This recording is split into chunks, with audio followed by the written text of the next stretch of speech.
नमस्कार दोस्तों, आपका हमारे YouTube चैनल में स्वागत है। और दोस्तों आज हम लोग बीपीएससी टीआरई 4 के अंतर्गत इतिहास विषय के महत्वपूर्ण प्रश्नों का रिवीजन करेंगे। और दोस्तों ये सारे प्रश्न कक्षा 9 से 12 की एनसीईआरटी इतिहास के बुक से लिए गए हैं। तो दोस्तों अगर आप हमारे चैनल पर पहली बार आए हैं तो प्लीज़ आप इसको सब्सक्राइब कर लीजिए, जिससे हमारे आगे की वीडियो आपको मिलते रहें। तो देखते हैं दोस्तों पहला प्रश्न। पहला दोस्तों है, यंग इटली सोसाइटी का संस्थापक कौन था? दोस्तों इटली में क्रांतिकारी जोसेफे मैसनी के द्वारा इटली के एकीकरण हेतु प्रयास किए गए और इस उद्देश्य के लिए उसने 1831 में यंग इटली और यंग यूरोप दो गुप्त संगठनों की स्थापना की थी। तो दोस्तों यहाँ पे हमारा राइट आंसर दोस्तों है वो ऑप्शन घ दोस्तों है मैजनी। यंग इटली सोसाइटी का संस्थापक जोसेफे मैजनी था। नेक्स्ट दोस्तों है, फ्रांस में गणतंत्र की घोषणा किस वर्ष हुई? दोस्तों यूरोप में 1848 ईस्वी का वर्ष उदारवादियों की क्रांति का वर्ष कहलाता है। और 1848 ईस्वी में जब यूरोपीय देशों में किसान और मजदूर विद्रोह कर रहे थे, तब वहां पढ़े लिखे मध्यवर्गों की एक क्रांति हो रही थी और इस क्रांति से राजा की गद्दी उसको छोड़नी पड़ी और एक गणतंत्र की घोषणा की गई। तो दोस्तों यहाँ पर हमारा राइट आंसर दोस्तों है वो दोस्तों ऑप्शन ग दोस्तों है 1848 में फ्रांस में गणतंत्र की घोषणा की गई। नेक्स्ट दोस्तों है, फ्रांस की क्रांति कब हुई थी? दोस्तों बात करें राष्ट्रवाद की, सबसे पहली अभिव्यक्ति दोस्तों जो है वो 1789 ईस्वी में फ्रांसीसी क्रांति से हुई थी। और 1789 में जब फ्रांस की क्रांति दोस्तों हुई तो उसमें फ्रांस का समाज 3 स्टेट्स में विभाजित था, प्रथम स्टेट, द्वितीय स्टेट और तृतीय स्टेट। और फ्रांस की क्रांति दोस्तों जो है ये लुई 16वां के समय में हुई थी और लुई 16वां एक स्वेच्छाचारी और निरंकुश शासक था। तो दोस्तों यहाँ पर हमारा राइट आंसर दोस्तों है ऑप्शन ख 1789 में। नेक्स्ट दोस्तों, राष्ट्रवाद का प्रारंभ जिस देश से हुआ वो देश कौन सा था? दोस्तों राष्ट्रवाद का सबसे पहले प्रारंभ जो है फ्रांस में हुआ था 1789 में। नेक्स्ट दोस्तों है, वीना संधि कब हुई थी? दोस्तों 1815 ईस्वी में आयोजित वीना शांति संधि की अध्यक्षता ड्यूक मैटरनिक के द्वारा की गई थी। और मैटरनिक ने दोस्तों जो है जोसेफे मैसनी को फ्रांस के संदर्भ में कहा था कि ये हमारी सभ्यता का सबसे बड़ा दुश्मन है। और उसने फ्रांस के संदर्भ में कहा था कि मैटरनिक ने ये बात कही थी कि जब फ्रांस सीखता है तो पूरे यूरोप को सर्दी जुकाम हो जाता है। दोस्तों 1815 में ही दोस्तों जो है नेपोलियन बोनापार्ट की वाटरलू के मैदान में अंतिम पराजय भी हुई थी। तो दोस्तों यहाँ पे राइट आंसर दोस्तों हमारा है वीना संधि 1815 में हुई थी। नेक्स्ट दोस्तों वीना कांग्रेस सम्मेलन की मेजबानी किसके द्वारा की गई थी? दोस्तों वीना कांग्रेस सम्मेलन 1815 में हुआ था और जिसकी मेजबानी जो है ड्यूक मैटरनिक के द्वारा की गई थी। तो ऑप्शन का दोस्तों सही है। नेक्स्ट दोस्तों है, ड्यूक मैटरनिक ने किसे हमारी सभ्यता का सबसे खतरनाक दुश्मन बताया है? तो दोस्तों ये जोसेफे मैसनी के बारे में कहा गया था ड्यूक मैटरनिक के द्वारा। अगला दोस्तों, निम्न में से किस संधि के फलस्वरूप यूनान को एक स्वतंत्र राष्ट्र के रूप में मान्यता मिली थी? दोस्तों कुस्तुनतुनिया की संधि ने जो है ग्रीस को एक स्वायत्त राष्ट्र के रूप में मान्यता दी थी। और कुस्तुनतुनिया की संधि दोस्तों जो है ये 1832 में हुई थी।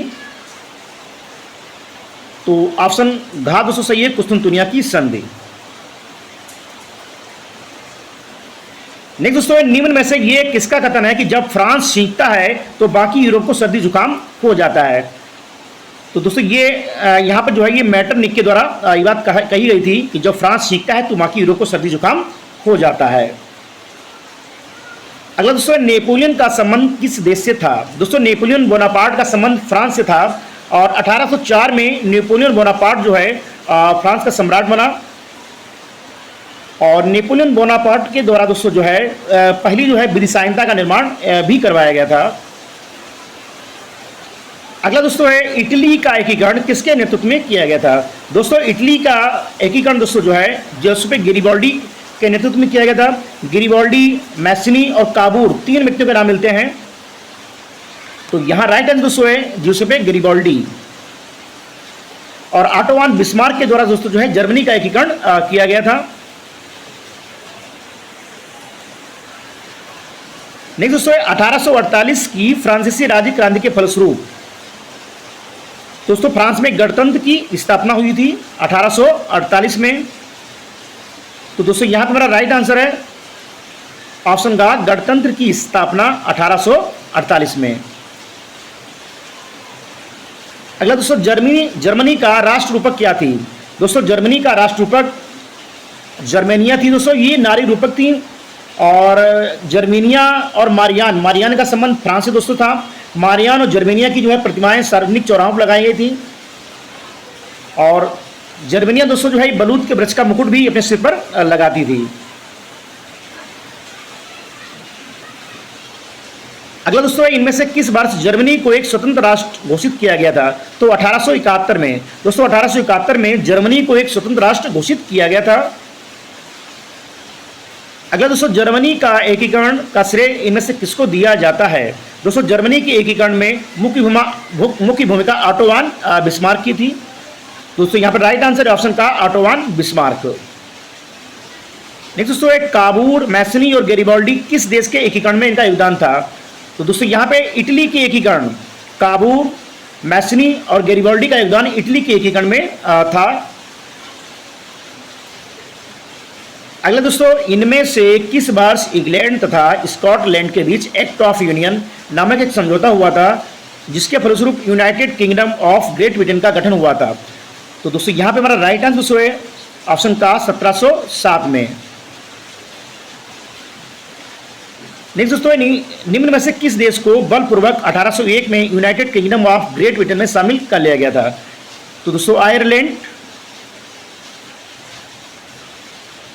नेक्स्ट दोस्तों, फ्रांसीसी क्रांति के दौरान कलाकारों ने स्वतंत्रता, न्याय और गणतंत्र जैसे विचारों को व्यक्त करने के लिए एक नारी रूपक का प्रयोग किया था। इस नारी रूपक का नाम क्या था दोस्तों?